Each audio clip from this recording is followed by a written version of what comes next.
Assalamualaikum warahmatullahi wabarakatuh.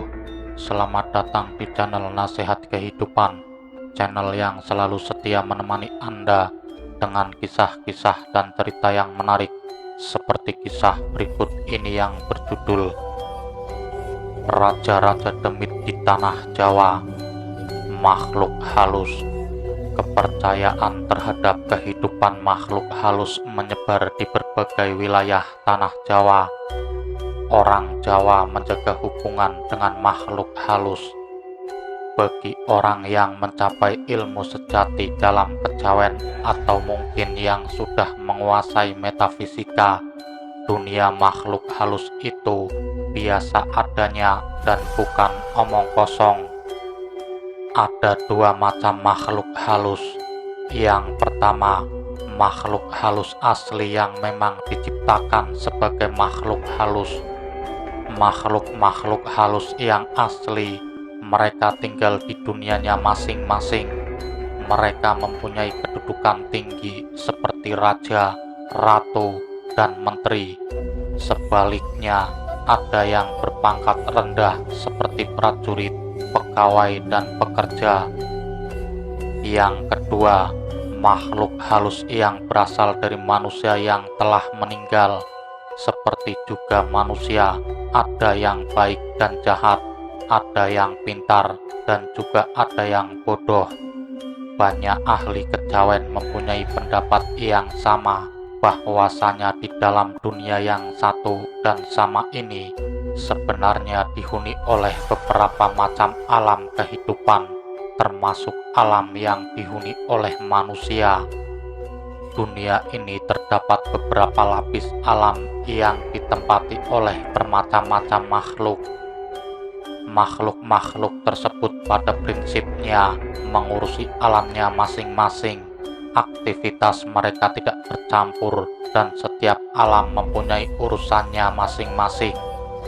Alam manusia mempunyai matahari dan penduduknya yang terdiri dari manusia, binatang, dan lain-lain.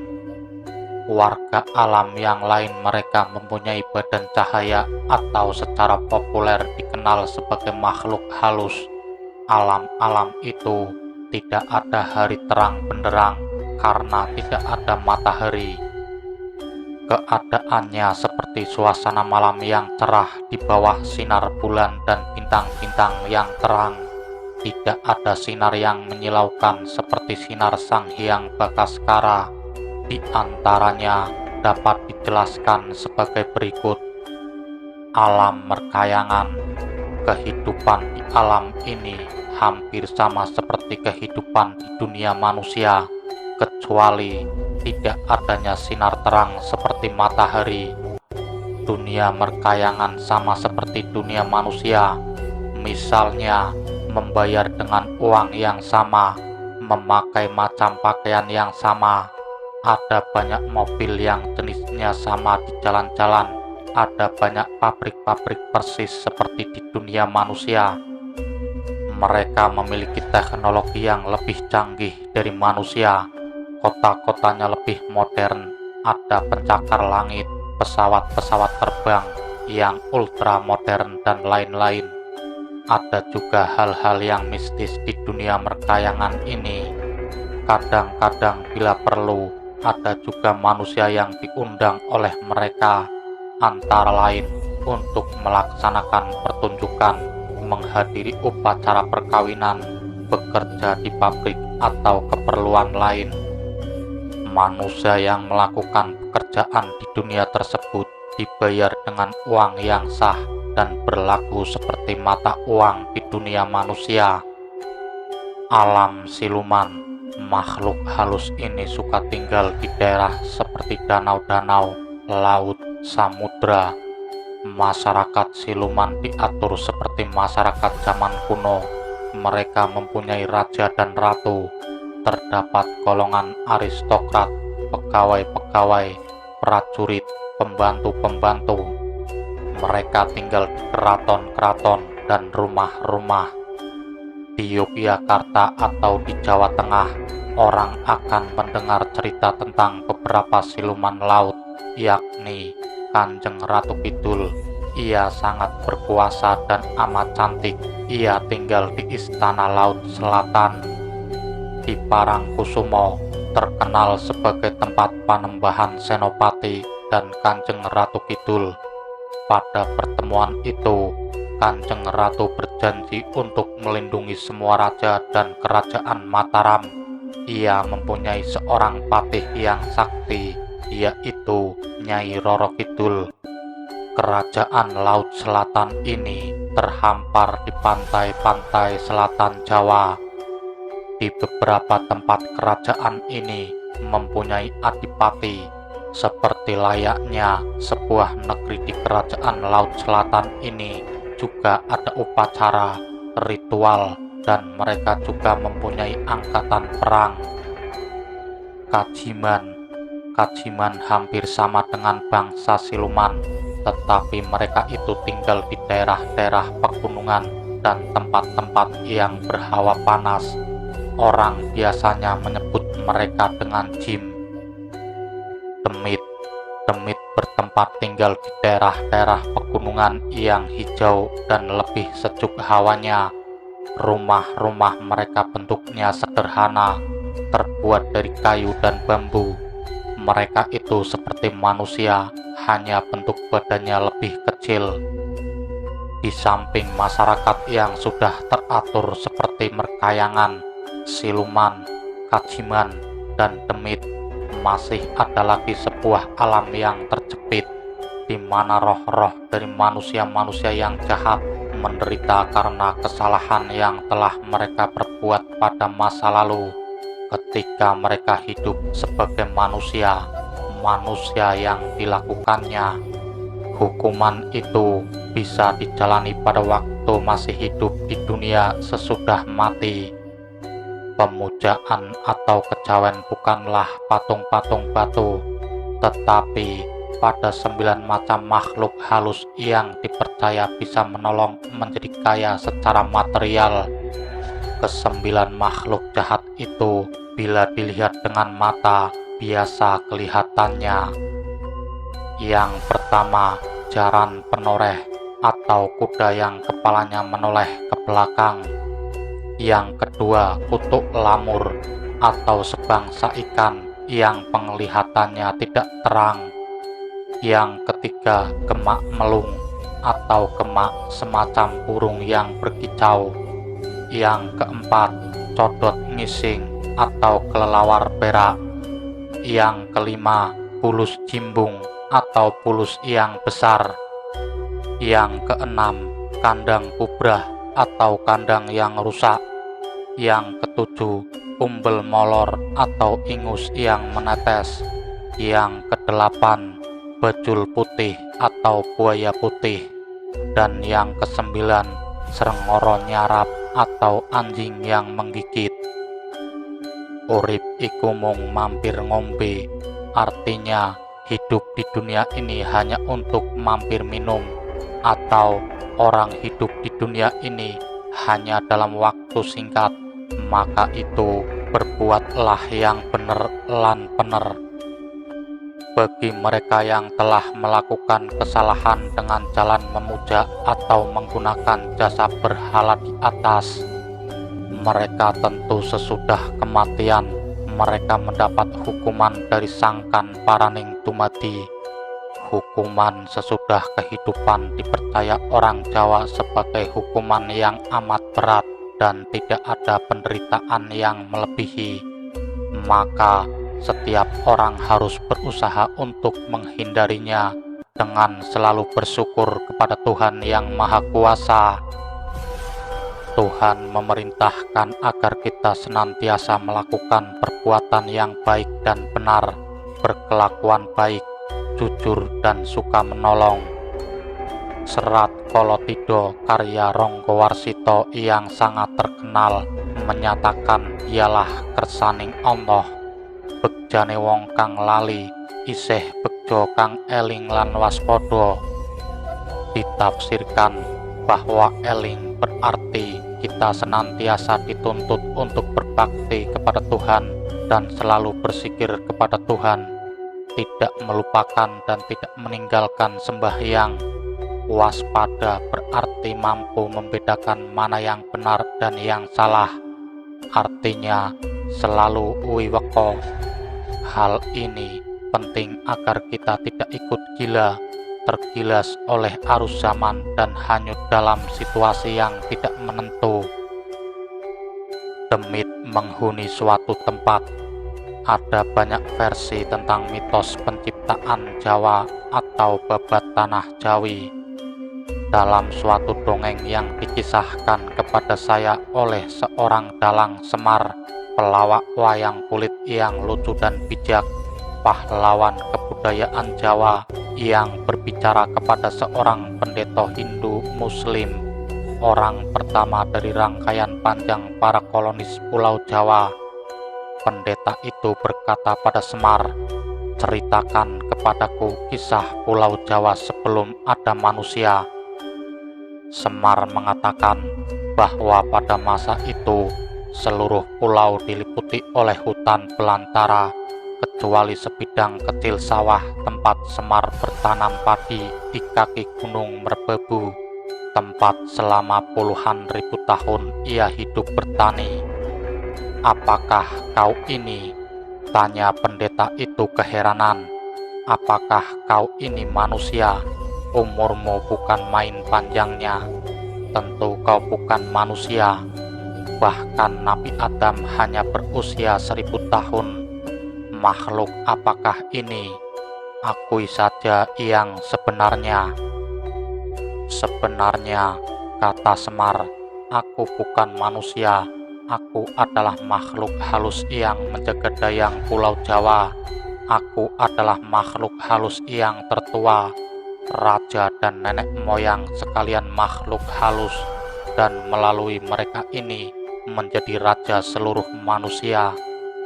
Dalam nada yang berubah, ia melanjutkan, "Tetapi aku juga mempunyai sebuah pertanyaan untukmu. Mengapa kau hancurkan negeriku? Mengapa kau datang di sini dan mengusir anak cucuku?" Makhluk-makhluk halus itu kalah oleh kekuatan spiritual dan ilmu agamamu. Perlahan-lahan terpaksa melarikan diri ke kawah-kawah gunung berapi atau ke dasar laut selatan. "Mengapa kau lakukan ini?" Pendeta itu menjawab, "Aku telah diperintahkan oleh Raja Rum untuk mengisi pulau ini dengan umat manusia. Aku harus membabat hutan untuk dijadikan persawahan, membangun desa, dan memukimkan 20.000 orang di sini sebagai kolonis. Ini adalah titah rajaku dan kau tak bisa menghentikannya. Tetapi roh-roh yang mau melindungi kita akan tetap boleh tinggal di Jawa. Aku akan menentukan apa yang harus kalian kerjakan." Dan ia melanjutkan pembicaraan dengan menggambarkan garis-garis besar perspektif sejarah Jawa sampai dengan zaman modern dan menjelaskan peranan Semar dalam proses itu, yakni sebagai penasehat spiritual dan pendukung magis bagi sekalian raja dan pangeran yang akan datang, terjadi terus menjadi ketua sekalian dayang tanah Jawa. Dengan demikian, paling tidak dalam versi ini, dongeng orang Jawa dalam babat tanah Jawi lebih mendekati apa yang disebut mitos kolonisasi daripada mitos penciptaan, yang mengingatkan sejarah Jawa yang terus-menerus mengalami invasi orang-orang Hindu, Islam, dan Eropa. Memang tidak mengherankan. Babat berarti membersihkan sebidang hutan belantara untuk diubah menjadi suatu desa, lengkap dengan persawahan, membangun sebuah pulau kecil pemukiman manusia di tengah lautan makhluk halus yang menghuni hutan. Walaupun istilah itu kini juga dipakai untuk persiapan umum mengolah sawah, yang harus dilakukan oleh orang dalam masa permulaan perputaran tanam padi setiap tahunnya.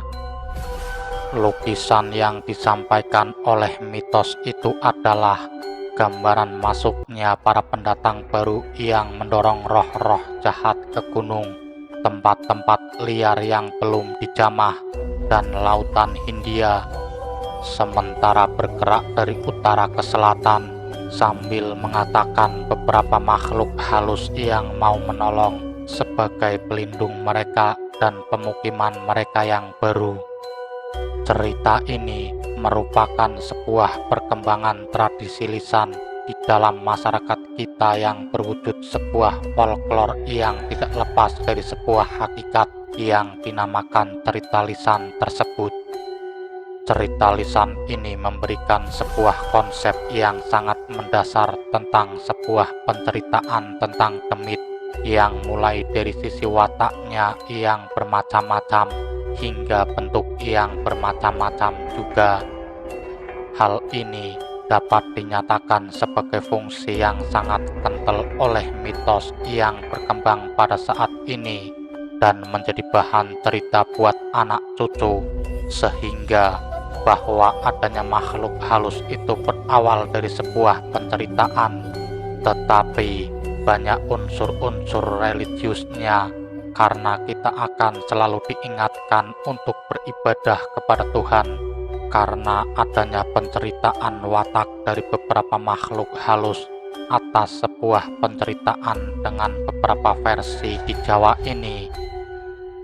Berdasar Quraisyin ada makna atau serat Jongko Joyoboyo wonten kaul yen ngambah wono utawi ngidak papan siti angker pono padenen yen pinuku kathah sesakit yen nananing demit-demit wau dipun ugelaken atau dipun sebataken para demit boten purun anggang dudamel, yang artinya ada perjanjian jika masuk hutan atau menginjak tanah yang angker, apabila di tempat itu banyak yang sakit, apabila nama dedemit itu disebutkan atau dibunyikan, para demit tidak mau mengganggu atau mengganggu kerja. Jika merambah hutan atau melewati tempat-tempat angker, atau banyak orang menderita sakit, atau banyak wabah penyakit, cukup dengan menyebut nama-nama demit tersebut, niscaya mereka tidak akan mengganggu. Berikut nama panggenan atau tempat: Durga Teluh dari Majapahit, Sapu Jagat dari Majapahit, Rejo Baurekso dari Majapahit, Kolo Batuk dari Blambangan, Kuto Locaya dari Kediri, Prabu Jekso dari Giripuro, Korek dari Ponorogo, Sidokare dari Pacitan, Kelenting Mungi dari Keduang, Endrayekso dari Magetan, Tunjung Puri dari Jenggolo, Parangmuko dari Surabaya, Pananggulan dari Jipang, Sapu Jagat dari Jipang, Kolo Sekti dari Madiun, Prabu Jekso dari Pasuruan, Samaita dari Gegelang, Gegeseng dari Ngawi, Dandung dari Ngawi, Kuto Salewah dari Pajang, Mendamendi dari Mataram, Rajek Wesi dari Pleret, Macan Kukuk dari Grobogan, Kolo Johar dari Singosari, Baru Kuping dari Serengat, Kolo Katung dari Blitar, Kuto Karodo dari Ngrowo, Sekar Gambir dari Karangbet, Sitalkung dari Watupuro, Pures dari Mandala Rukmeli, Ki Bujengan dari Lowano, Nyai Bujenggis dari Lowano, Si Korok dari Lowano, Si Bedruk dari Talpegat, Bagus Karang dari Roban, Trenggiling Wesi dari Majenang, Duduk Warih dari Pemasuhan, Sapu Angin dari Pemasuhan, Nyai Panggung dari Kuta Gede, Si Babut dari Kerto, Setan Kumbari dari Jombor, Juru Taman dari Tunjung Bang, Nitaluki dari Tunjung Bang, Sunan Lawu dari Ngargapuro, Malanggati dari Tembayat, Pucuk Dandang dari Medi, Wedi Tasik dari Wedi, Teluh Rumput dari Kali Opak, Sangga Buwono dari Kali Opak,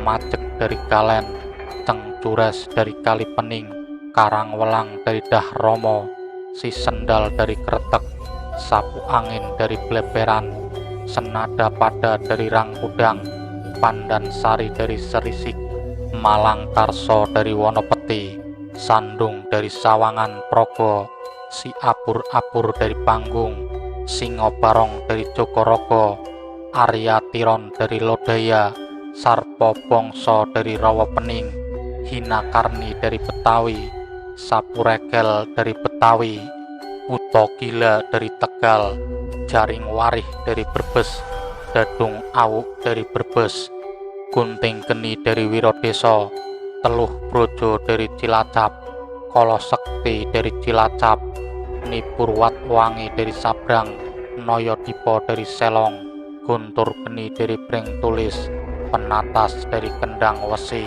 Sintetel dari Ngajah, Puto Klembuh dari Ngajah, Puto Tukang dari Tegaloyang, Jurutaman dari Tegaloyang, Nyai Galuh dari Jenar, Wasasi dari Banjaran Sari, Jaya Pidana dari Telepih, Widanangge dari Telepih, Bagelung dari Wonoroban, Gendung dari Wonoroban, Gruwung dari Wonoroban, Kitronoyo dari Wonoroban, Kidaruno dari Kayulandean, Kidaruni dari Kayulandean, Citronoyo dari Caruban, Sotopuro dari Caruban, Ondar Andir dari Kuwu, Siparang Tandang dari Tuksongo, Siluwer dari Batang, Sang Dalu Jawi dari Kalkung, Kalanandah dari Tungtang, Ngalingkung dari Setan Telaga Pasir, Jalilung dari Setan Telaga Pasir, Singomarang dari Semarang,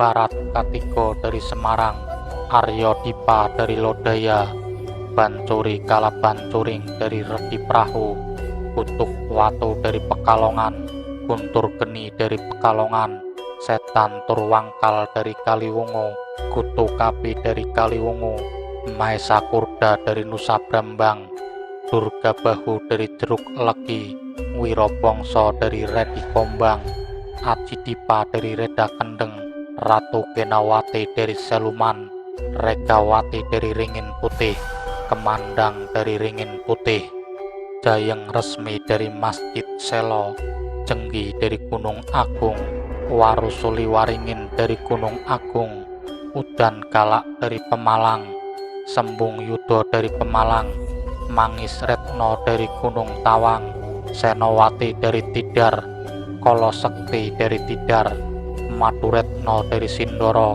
Pujangga dari Merapi, Parlopo dari Merapi, Jati Sewu dari Sumbing, Jalelo dari Sumbing, Sidomurti dari Karungrungan, Suropati dari Telogo, Paruso dari Waringin, Teluhkung dari Ngawang-Awang, Kalekah dari Ngawang-Awang, Lempir dari Rebebu, Teropo dari Rebebu, Telurki dari Priangan, Nyi Jengki dari Kedung Gede, Garubawor dari Lamongan, Kurnito dari Puspoloyo, Sipangen Puto Kumbari dari Redi Prahu, Kolo Trimbo dari Redi Prahu, Prakuto dari Kartasuro, Sikartek dari Pajajaran, Kresnopodo dari Rangkudan, Pandan Sari dari Tarisik, Kisandungan dari Sawahan, Duduk Warih dari Pelabuhan, Puto Tukang dari Pelayangan, Roro Amis dari Ing Tawang, Prabu Joko dari Redi Kelir, Puto Kolo dari Pesisir, Kalanandan dari Banyumas, Sirentil dari Segaluh, Genioro dari Gununduk, Baleduk dari Parangkusumo, Ki Garungkung dari Parangdok, Ki Galentung dari Parangtritis, Mbok Bereng dari Parangtritis, Ki Wastuti dari Parangtandang, Si Sabuk Janur dari Dalan Prapatan, Ki Kurong dari Dalan Prapatan, Nikurong dari Dalan Prapatan, dan Roro Tulek dari Penancingan, Raden Aryo Jayeng Westi dari Parangwedang, Silengkur dari Tilam Putih, Silancuk dari Blora, Kolo Turki dari Gambiran, Kalapraharan dari Lasem, Dandang Murti dari Sidayu, Widalangkah dari Candi, Suwanda dari Sokawati, Nyai Ragil dari Tandos, Joyo Lelono dari Suruh, Uto Trenggiling dari Tanggal, Kunting Geni dari Kenal, Ki Sasmito dari Magelang, Udan Riris dari Pasijayan, Citronoyo dari Kayubarean, Logenjeng dari Juwono, Silondir dari Wirosobo, Jaran Panolih dari Matesih, Damapi dari Jatisari, Parang Tandang dari Kesongo, Retno Pengasih dari Sendang, Pok Sampur dari Wediwilis, Raden Panji dari Ngambel, Si Pentul dari Kacanak, Tambak Suli dari Ngrema, Ki Kluntung dari Jeporo, Si Kecubung dari Kadilangu, Drembo Moha dari Purbolinggo, Si Kreto dari Karang Bolongan, Andong Sari dari Kedung Winong, Karung Kolo dari Jenu, Cendrolato dari Pagelen, Ketek Putih dari Kendali Sodo, Roro Penok dari Demak, Batitit dari Tuban, Jual Payal dari Talsingo, Kujang dari Tremas, Nidaruni dari Trenggalek, Kaladandung dari Bentongan, Sihasmoro dari Taji, Bagus Anom dari Kudus, Manglar Mungo dari Imogiri, Uspokati dari Godong, Cucuk Dandang dari Kartika, Kulowargo dari Tasikwedi, Sanggabuwono dari Kaliopak, Pak Kocek dari Pacarakan, Cicing Golong dari Kalihonang, Kidaruno dari Warulandean, Si Daruni dari Warulandean, Si Gandong dari Kedung Garunggu, Kenopuro dari Mojorogo, Bajul Bali dari Rembang, Uto Garigis dari Maduro, Si Kuber dari Pecangaan, Obar Abir dari Jatimalang, Roro Dungi dari Randulawang, Uto Kepolo dari Prambanan, Raden Gelanggang Jati dari Redi Gajah Mungkur, Raden Kusumo Yudo dari Pagerwojo, Dodol Kawit dari Pecabakan, Yudo Pekso dari Delanggu, Gambir Anom dari Pati, dan Gendruk dari Talpegot. Bermacam-macamnya makhluk hidup itulah kita bisa membuat sesuatu perkataan atau perbuatan jelek yang disangkut pautkan ke dalam nama makhluk hidup karena perbuatan yang tidak baik. Sebagaimanapun cerita dari rakyat seperti ini perlu banyak pendokumentasian yang akurat, karena dengan seiring berjalannya waktu akan hilang dengan sendirinya karena pesatnya perkembangan zaman seperti saat ini. Begitulah sahabat nasihat kehidupan, kisah dari raja-raja demit di tanah Jawa. Terima kasih sudah menyimak dari kisah yang kami sajikan. Semoga kisah ini bermanfaat bagi kita semua, dan nantikan kisah-kisah yang menarik lainnya. Wassalamualaikum warahmatullahi wabarakatuh.